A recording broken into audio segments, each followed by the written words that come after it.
Hai, selamat pagi murid-murid. Apa kabar semua? Cikgu harap semua dalam keadaan sehat dan sejahtera bersama dengan keluarga tersayang.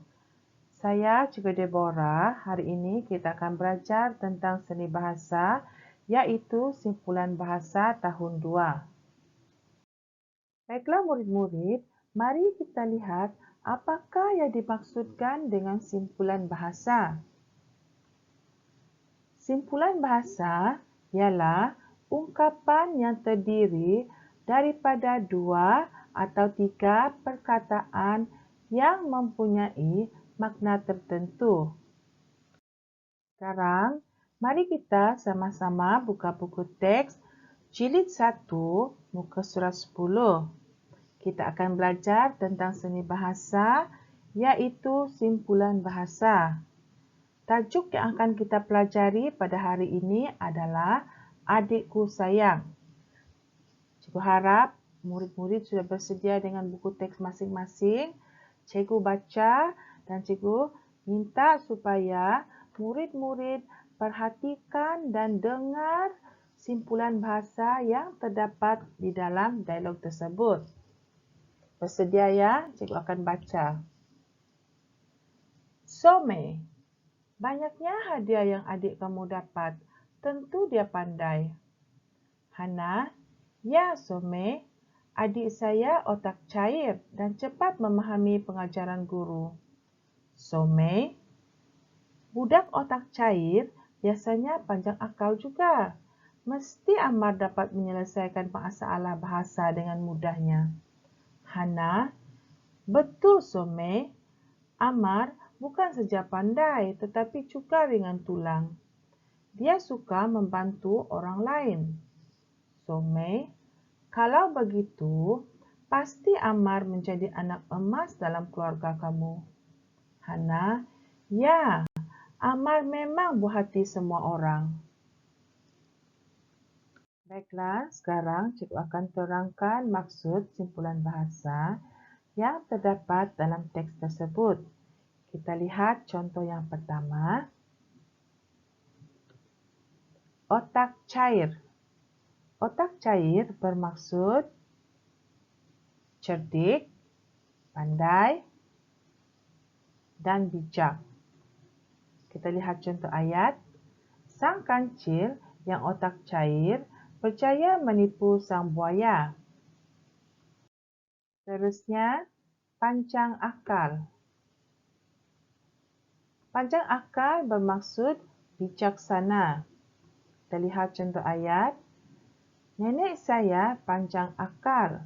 Walaupun dia sudah tua, tetapi dia tahu menggunakan komputer. Seterusnya, ringan tulang. Ringan tulang bermaksud orang yang rajin bekerja. Kita lihat contoh ayat.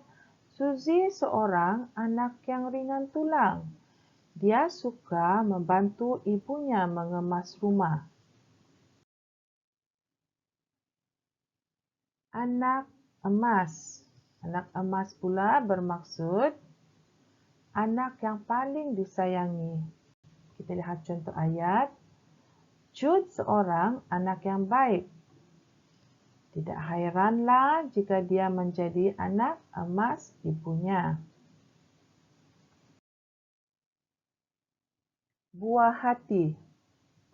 Buah hati bermaksud orang yang dikasihi atau dipuja. Kita lihat contoh ayat. Noah ialah buah hati keluarganya. Ulat buku. Ulat buku bermaksud orang yang suka membaca. Mari kita lihat contoh ayat. Ezra dikenali sebagai ulat buku kerana sangat rajin membaca. Alas perut. Alas perut bermaksud makanan yang dimakan untuk sementara sebelum makan makanan yang mengenyangkan. Kita lihat contoh ayat. Nathan makan sekaping roti sebagai alas perut sebelum bersekolah. cepat tangan. Bermaksud orang yang suka mencuri. Kita lihat contoh ayat. Disebabkan perangai Amir yang cepat tangan, dia tidak disukai oleh rakan-rakannya. Durian runtuh.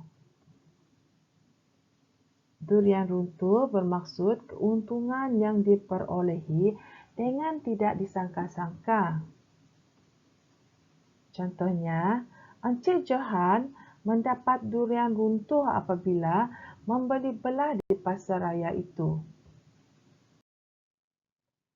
Baiklah murid-murid, sekian untuk kali ini. Cikgu harap murid-murid faham tentang simpulan bahasa yang telah kita pelajari dan cikgu harap murid-murid dapat mengulang kaji di rumah, tambah ilmu, cari dalam buku, cari di dalam YouTube, apa-apa maklumat yang boleh membantu murid-murid. Sekian, terima kasih.